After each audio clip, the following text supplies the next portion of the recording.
Basta. Basta beyond bless. Tagalogin nyo nga. He gives more than bless. English yun eh. More than bless. Higit pa. Higit pa sa pinagpala. Higit pa sa pinagpala. Alam niyo po, ang mensahe po na ito ay tinutukoy ang Panginoon bilang provider. Ang sabi po ng Panginoon ano po sa 2 Corinthians 9-10, ang Diyos na nagbibigay ng binhing itinatanim at tinapay na makakain, ay siya rin nagbibigay ng binhi sa inyo. Mga kapatid, wala tayong pwedeng ipagmalaki sa Panginoon dahil ang lahat po ay nagmumula lamang sa Kanya. Kung meron kang kaalaman, kung meron kang talent, kung meron kang katalinuhan, kung meron kang kagandahan, meron kang trabaho o meron kang negosyo, ang lahat ng ito ay nanggaling lamang sa Panginoon, sa kabutihang loob ng Panginoon. Now, alam niyo po yung mga pananim natin, ano po ang madalas sumisira sa ating pananim? Peste. Peste. May kilala po ba kayong gano'n? Meron. Madami. Sabi ng Panginoon, ang sabi ng Panginoon, ano po, in Malachi 3:11, your crops will be abundant, for I will guard them from insects and disease. Mga kapatid, ito po ang isang aspeto ng Panginoon, na kung ano man po ang binhing ibinigay niya sa atin, talento, hanap buhay, o pag-aaral, si Lord lang din po ang mag-iingat. Dahil po, kahit anong gawin natin sa ating pananim, hindi natin kayang bantayan yan 24/7. Kagaya nga po nung manok namin sa bahay, ilan po yun? 7. Ngayon po wala na. Kasi po inaraw-araw siya ng pusa namin. Yung pusang ligaw. So, ano po si Lord lang talaga ang pwedeng magbantay sa mga ganong bagay. Amen. Ang pangako ng Panginoon, ang ibinigay niya sa iyo, siya rin mismo ang magbabantay. Para hindi masira, para dumami. Amen.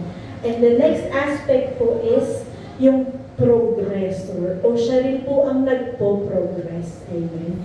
Hinihiling ko po na kung nag-take kayo ng picture, okay lang mag-cellphone. Pero kung nagsa-social media po kayo, huwag na po munang mag-cellphone. Amen? Pwede mag-take ng picture. May tinamaan pa dyan.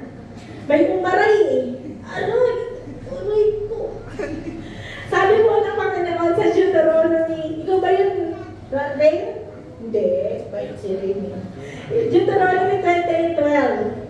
The Lord will open to you His good treasure, the heavens, to give the rain to your land in its season to bless all the work of your hand. Ang sabi po ng Panginoon, Tagalogin natin sa Deuteronomy 28, bubuksan niya ang langit upang ibuhos sa inyo ang ulan. Maging ang ulan po, si Lord lang ang nagpapadala. Hindi po pwedeng papatak ang ulan na hindi niloob ng Panginoon. So, ang mga pananim na natutuyo po, talaga pong ini-intention ng Panginoon na huwag siyang bigyan ng ulan. Kaya po, ang ulan po ay biyaya talaga. Pagpapalain nga na kayo sa lahat ng inyong gagawin. Dahil dito, hindi kayo mangungutang. Amen? Sino po ba ang gustong mangutang dito? Sino po naman ang gustong magpautang? Well, I think wala din. Ayaw mo mangutang, pero ano rin magpautang? So, sa halip, kayo pa ang magpapautang sa ibang bansa. Amen? So, ang sabi po ng Panginoon, yun pong binhi, o yung pong mga talento, o yung pong mga pinagkaloob niya sa atin, siya po ang magbabantay. Pero, hindi lang niya babantayan, siya rin ang magpapalago. Maging negosyo, siya rin po ang magpapalago. Paging mga trabaho, siya rin po ang magpo-promote sa iyo. Siya rin po ang mag-iingat. Talaga pong tunay na wala tayong may pagmamalaki sa ating Amang makapangyarihan. Amen? Amen? Ang sabi po in 2 Corinthians 9-11, pasasaganahin niya kayo sa lahat ng bagay upang mas marami ang inyong matulungan. Sa gayon, lalong darami ang magpapasalamat sa Diyos dahil sa inyong tulong na dadalhin namin sa Kanya. Ang paglilingkod ninyo upang tumulong sa Kanyang mga kapatid ay hindi lamang makakatugon sa kanilang pangangailangan, kundi magiging dahilan pa upang nag-uumapaw na pasasalamat nila sa Diyos. Ang bukas palad ninyong pagbibigay sa kanila at lahat na ang siyang magpapatunay na matapat ninyong sinusunod ang magandang balita ni Kristo. At dahil dyan, magpupuri sila sa Diyos. Bakit ka bibigyan ng Panginoon ng biyaya? Bakit ka nabibigyan ng talento? Bakit ka nabibigyan ng kakayanan na makatulong? It is because for His glory. Mga kapatid, it is a cycle of blessing for the Lord. So, andyan po ang pagbe-bless ng Panginoon. Nandyan naman po yung matatagpuan mo lahat ng pangangailangan po. And again, the Lord will bless you more. Bakit? Hindi para sa pangangailangan mo na, kundi para naman ikaw ay makatulong. Para ikaw ay makatulong. So, yung mga pangangailangan ng iba, matutugunan. At ano ang magiging resulta? Pasasalamat sa Panginoon. At dahil pinasalamatan ng Panginoon, ang Panginoon naman ay lalong kang i-bless. Amen? Babalik na naman, bless ka ng Panginoon.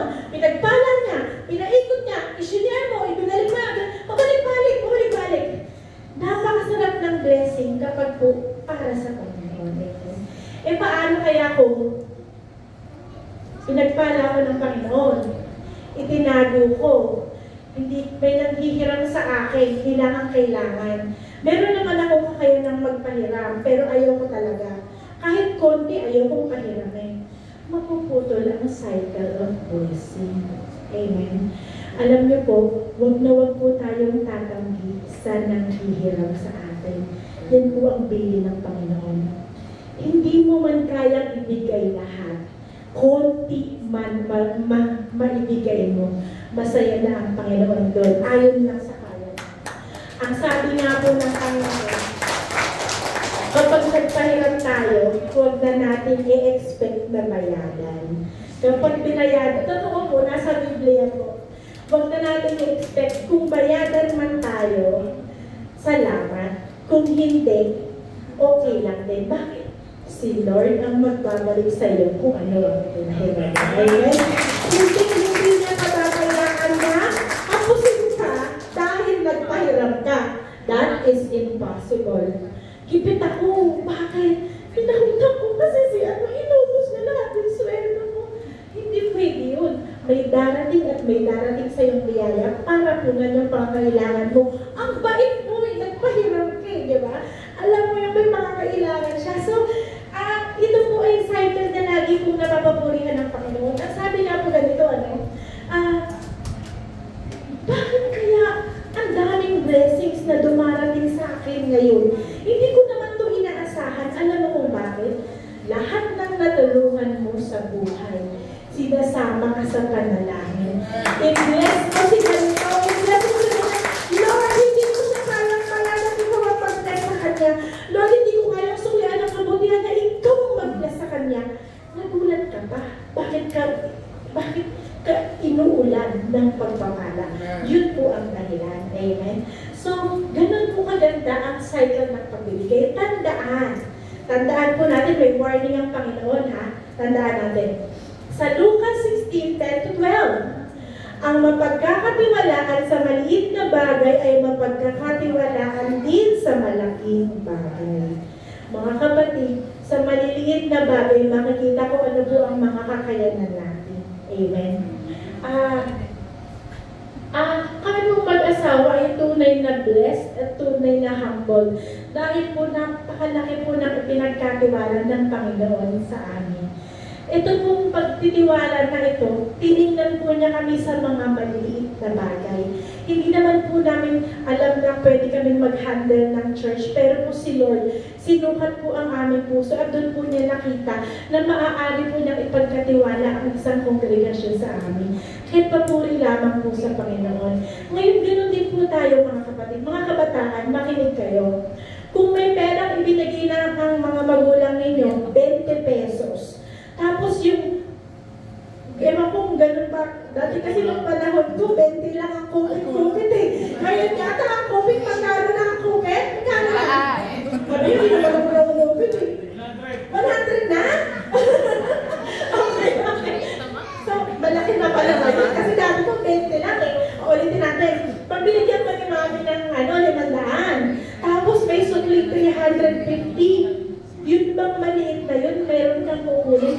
itago para sa'yo o ibabalot mo lahat. At dahil natuwa ang nanay mo o ang tatay mo, tsaka ka nalang mag-aantay natin.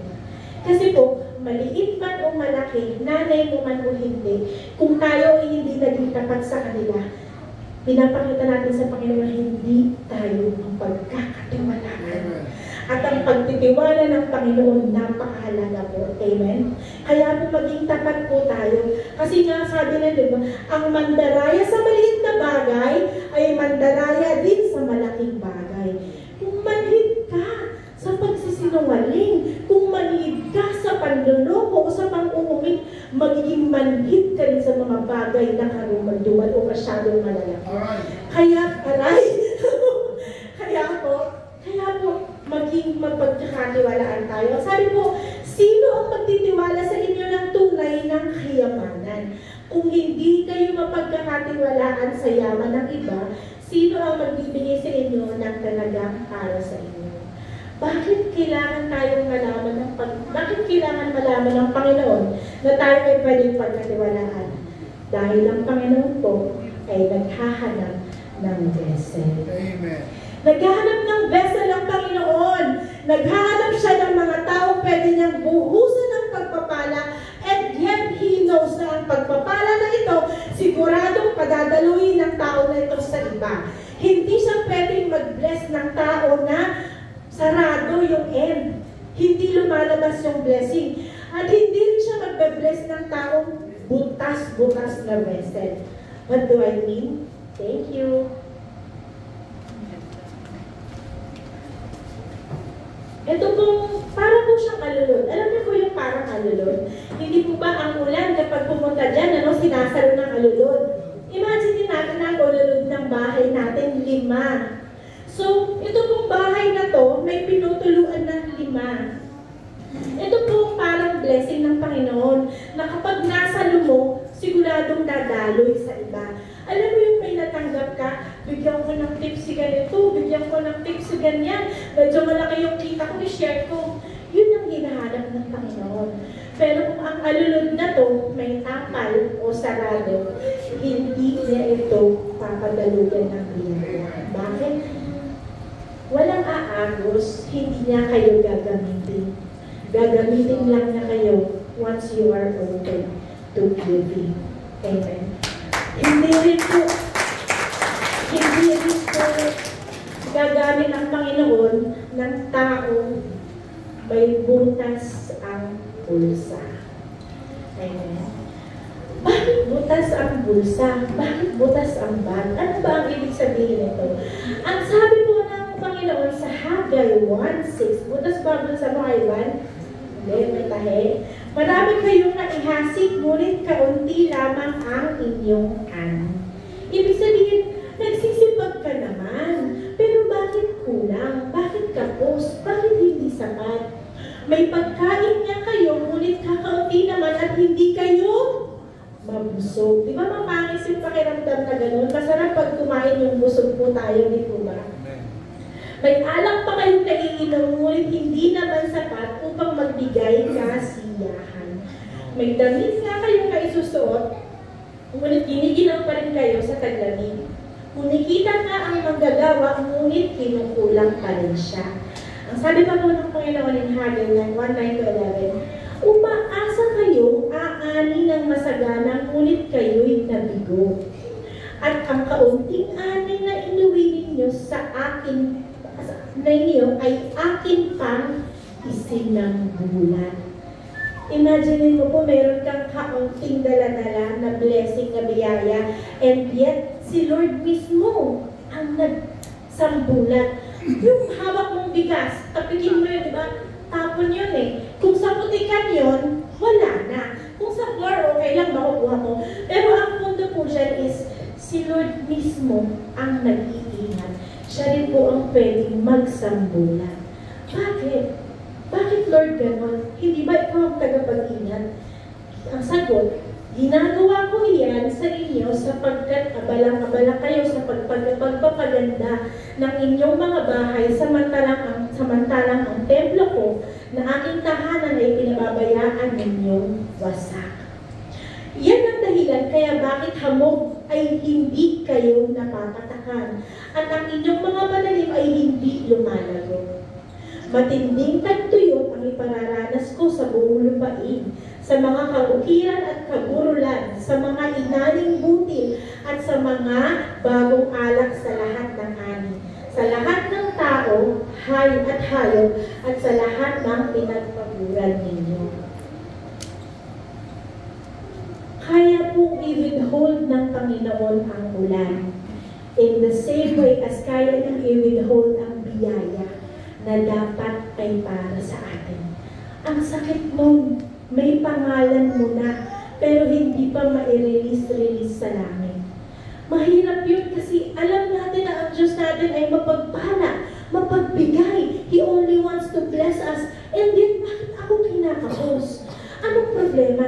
Yung mga biyaya o mga blessings na dapat pinadala na niya na withhold o nahihinto because of our giving. Kapag sinabi mo pong giving is an act of worshiping the Lord. Bakit po? Sino po ba ang unang nagbigay sa atin? Hindi po ba ang Panginoon? Siya ang nagbigay. Sino ang ibinigay ng Panginoon? Ang kanyang bugtong na anak. So, it is a form of giving. Ngayon po, kapag po tayo ay nagbibigay, hindi lang naman po ito sa simbahan. Yun po kasi may taong mapagbigay talaga. Bukas palad. Kumpara sa taong ibinigay na, hindi mo mamahatak. Ito na po. Akin na po. Sige na po, bigay niyo na po.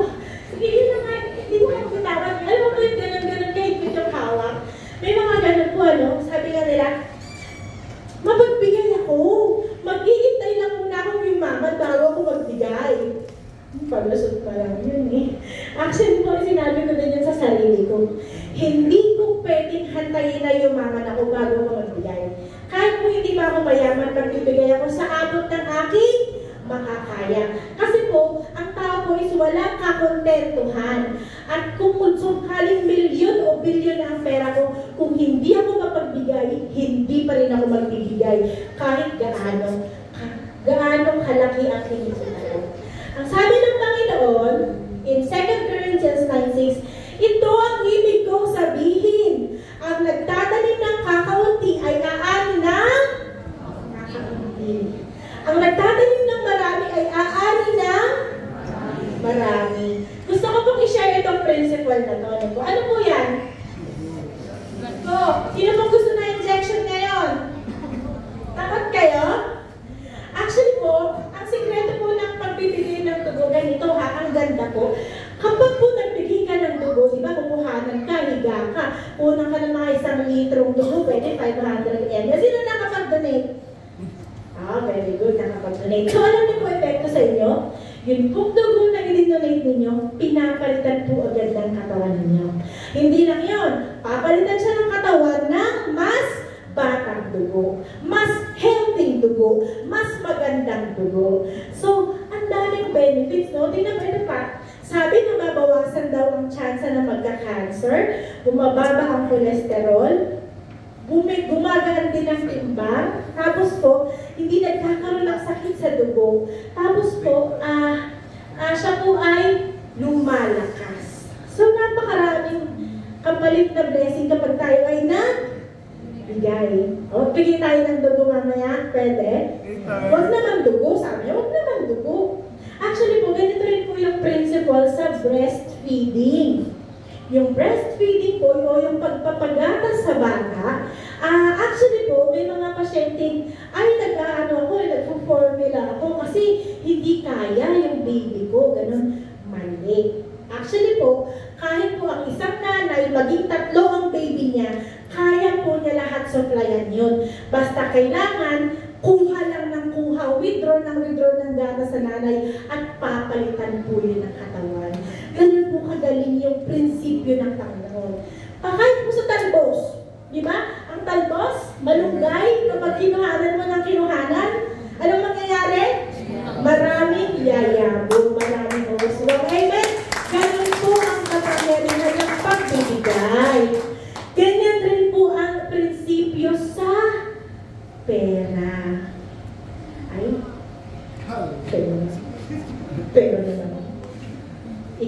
mapera rin naman ako. Ganun din po ako nun eh. Nung bago pa lang, pera na naman. Pero ganun din po kasi sa pera. The more na nagbibigay tayo, the more po pinapalitan ng Panginoon. Amen. Narinig niyo na po ba yung sinasabi na pagbigay kayo at bibigyan din kayo. Gustong takal, siksik, liglig at umakapaw pa ang ibibigay sa inyo. Sapagkat ang panukat na ginamit ninyo sa iba ay siya rin gagamitin sa inyo.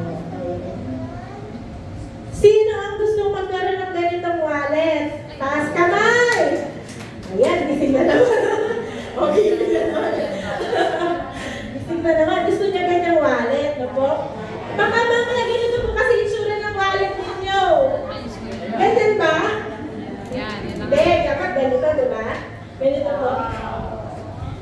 Ganito po dapat ang prinsipyo natin sa pagbibigay. No po? Pabalikan ko lang po pala ito po, ganito din po ang prinsipyo sa pag-share ng gospel, ha? Kunwari po, sa pamilya nila Brother Christian, di po ba? Kunwari, sa isa-isa, si Brother Christian muna, i-share naman niya sa kapatid niya si Ann, i-share niya kay Charlton naman, tapos kumakalat yung gospel, di po ba? Pero hindi nababawasan, dumadami lang. Tapos i-empower si Brother Christian ni Lord para makapag-evangelize pa. Ganun rin po ang principle sa gospel. So ganito dapat ang Christian perspective, ano po? Alam niyo po, this church has been so blessed by the Lord. Alam niyo po, dati po, ito lang po yung lalagyanan ng tithes and offering ng church. Hindi na kasya. Lumipat na po tayo dito. Ang tanong, kabahagi ka ba sa paglipat dito? Baka naiwan ka dito. Naiwan dito. So, imagine mo po kung gaano kabuti ang Panginoon. Kagaya ng lagi natin sinasabi, hindi kailangan ni Lord ng pera mo. Bali wala yun sa Kanya. Hindi kailangan ni Lord ng pera kung sobrang yaman niya. Pero anong nakita niya sa pagbibigay ng tao, yung puso.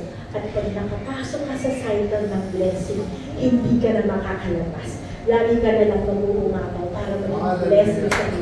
Amen? Ganito po dapat ang ating prinsipyo, no po? So, balikan natin itong wallet ni Kuya. Nakakita na ba kayo ng ganitong wallet? Oo naman, sabi ko niya wallet. Uy. So, ganito po. So, wallet pa lang yan, ha? Wala pa yan bank account, di ba? So, may GCash pa yan. Magkano kayang laman ng GCash niya? Ano po? So, GCash. So, ganito po. Kay Maya. Sino po, kagaya sa kay Maya naman, sino po gusto magbigay right now? Hinahamon ko. Ask kamay! Patapangan na to. Kanina pa nagkakastop si Brother Adrian. Sorry na yan, nangunahan ka ni Brother Adrian. Gusto mo magbigay? Okay na. Yan! Ang bait!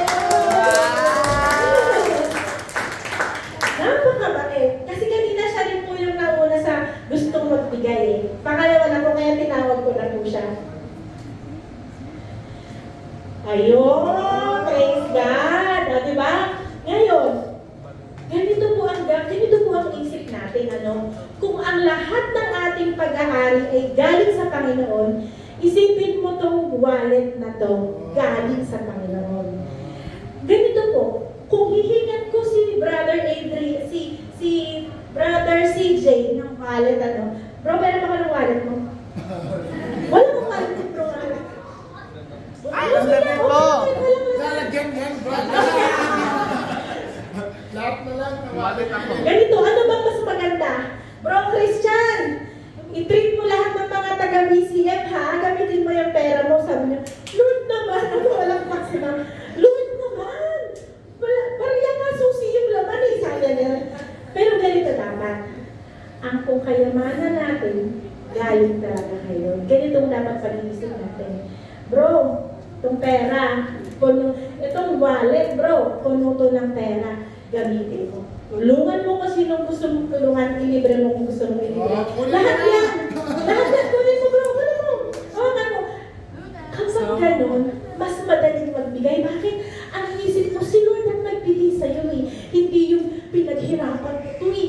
gabi akong puyat eh. Hindi, di ba? Ang thinking natin ng problema. When we think, kapag inisip natin na galing to kay Lord, at kalooban niyang tulungan ang dapat tulungan, kalooban niyang bigyan ang dapat bigyan, nababago yung perspective. Bakit? Kapag inubos mo yan, bro, papalitan ko ng laman. Yun ang sabi ni Lord. Amen? So, ubusin ko na ngayon, thank you, bro.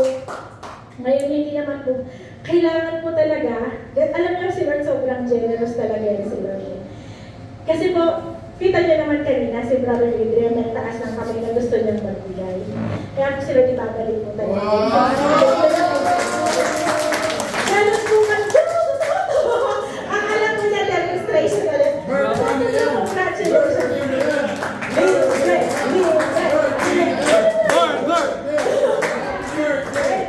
Kaya po mag-bless si Lord ng pusong gustong magbigay. Amen. Sino gusto magbigay?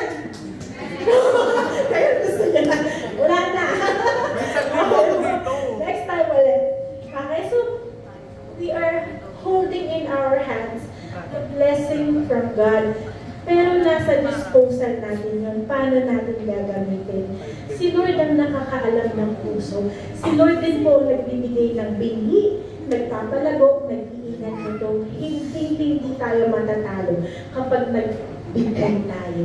Hindi lang sa simbahan, kundi sa kapwa natin, sa mga mahal natin sa buhay, sa mga mananampalataya.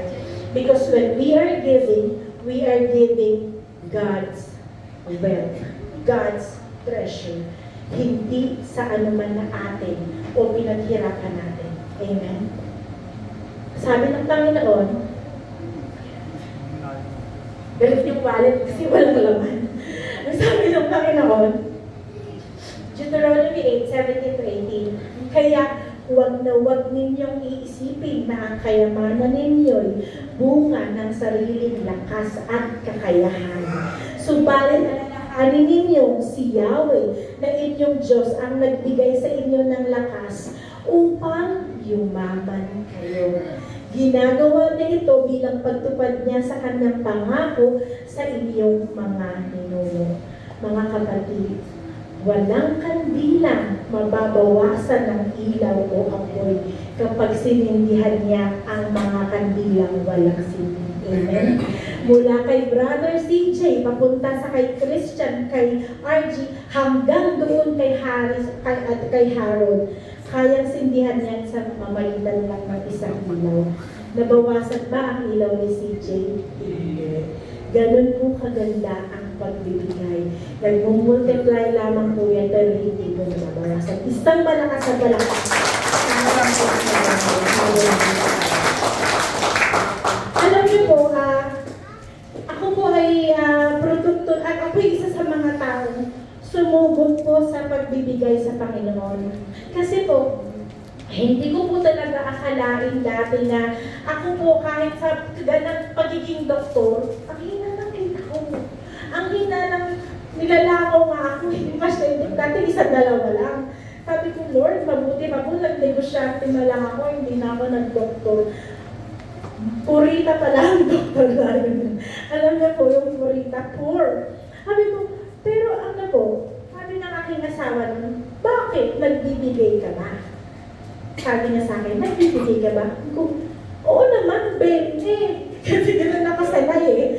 Gano'n ako sanay, oh, 20, 50. Siyempre nagbibigay ako. Sabi niya sa akin, basahin mo yung Malakay 3:10. Gas-gas na. Oo, lagi na lang sinasabi sa mga tithes and offering, hindi po ba? Pero ano pong sabi sa Malakay 3:10? Dalhin ninyo ng buong buo ang inyong mga ikasampung bahagi sa tahanan ng Diyos upang matugunan ang pangangailangan sa aking tahanan.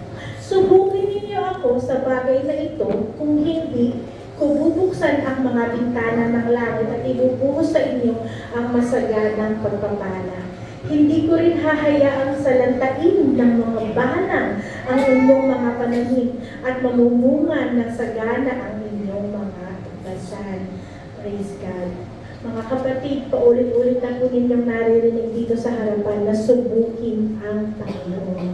Hindi po tayo hahayaang mapahiya ng Panginoon. Dahil po, nagsimula po, napatunayan ko po, nung sinubo ko ang Panginoon, sinubo ko talaga siya. Kinumpute ko talaga. Talagang inayos ko, 10% ko talaga, down to the very centavo. Totoo, susubukin ko eh. Paano ko susubukin ko? Hindi ako magiging legalistic, di po ba? So sinubo ko siya. Nagsimula ako sa 3-digit na tithes ko. 400, 300, nung pong bago pa lang yung anak natin. Alam niyo po, hindi po ito pagbubuhat ng bangko o pagmamalaki dahil po sa tanging sa Diyos lang ang papuri. Kung hindi po na binuksan ang isip at puso ko sa pagbibigay, hindi po ako nakatayo sa harapan ninyo ngayon. Ngayon po, ang pagbibigay na pinag-uusapan natin, nasa 6 digits na po. Umaabot na sa ganun. So, 5 or 6 digits, naglalaro doon. Hindi ko yun ipinagmamayabang. Sa Diyos ang papuri. Subukan ninyo mga kapatid ang Panginoon. Hindi kayo makakasama.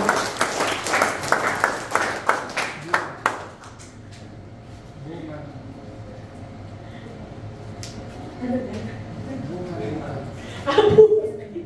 Mabagal yung signal kasi akala ko sabi niya, buka yung bibig ko. Pero alam ko importante.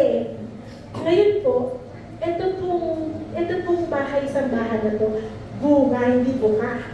Bunga. Bunga ng ginawa ng Panginoon. Kagaya po ng lagi kong sinasabi, walang personal na pera sa bahay-sambahan na to. Puro po pera ng Panginoon ang nandirito. So, tayo po ay sumasamba sa tao, tayo po sumasamba sa Diyos. Ang hilig po namin sa Panginoon ng banal na Espiritu niya, tayong iiwan. Mayroon pong napakagandang testimony ng ating kapatid. Alam ko medyo nahihiya siyang i-share, kaya i-share ko na po ngayon. Ang sabi po niya, siya po kasi nagpipicture sa atin pag po tayo ay nakayuko at nananalangin. Ang sabi po niya, habang tayo nananalangin, tayo po daw ay lukob ng ilaw na maluwag sa ating mga ulo. Ang lahat ng tao dito ay lukob ng banal na Espiritu. Yun po ang pinakamahalaga sa isang simbahan. Yun po simbahang kasama ang Espiritu ng Panginoon. Dahil sa totoo lang, kung wala po yun, huwag na lang. Aanin mo ang simbahang patay. Pare-parehas lang tayong mapapahamak. Amen. Pero sa simbahang buhay, na naroon ang pag-ibig ng Espiritu ng Panginoon, napakasarap magpuri lang, nakakaiyak, nakakaiyak. Lahat ng mga blessings mararanasan mo, hindi lang pinansyal, pati po milagro ng Panginoon sa pamilya, yung mga hinihingo ng Panginoon, ang pagkakasundo, lahat po yan kasama ng pagbibigay. Amen? Sabi po ng so ano ba talaga ang sukatan? Puputulin ko muna sandali, at tayo po idadako muna sa tithes and offering. Ilalagay muna natin sa gitna because we're gonna proceed to the second part of this. Hindi na po tayo aawit to save time. Gusto ko lang pong sabihin na ang lahat na po ng mga envelope ay nasa gilid. Nasa gilid na po, pwede po tayong kumuha doon. At ipapanalangin po natin ang ating pagbibigay. Hallelujah. Alam ko po na handon ang pusong gustong magbigay. Kaya lang minsan, walang kakayanan. Ipapanalangin rin po natin ang mga ganyang sitwasyon. Hallelujah.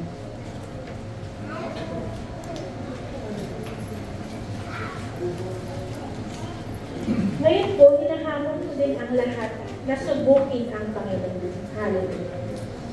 Sige po, ready na po ba tayo? Mamananalangin lang po tayo. Taas po natin ang ating mga kaloob, ang ating mga puso itaasanin sa Panginoon. Lord, alam mo po ang puso ng bawat nandito, Panginoon, Lord God, ng iyong mga anak. Father God, pagpalain mo po ang mga kaloob na to, Lord God. Ang mga taong nagbibigay, Lord God, patuloy patuloy mo silang pagpalain at gamitin. Ang mga taong may pagnanais magbigay, ikaw rin po ang mag-provide ng pamamaraan kung paano sila makapagbibigay. Alam mo ang kanilang puso at alam mo kung gaano kanila kamahal. And right now, Lord God, ginagamit namin, O Lord God, ang salita mo in Malakay 3:10. Susubukin namin, Lord God, ang kapangyarihan mo at ang kakayanan mong mag-bless sa amin.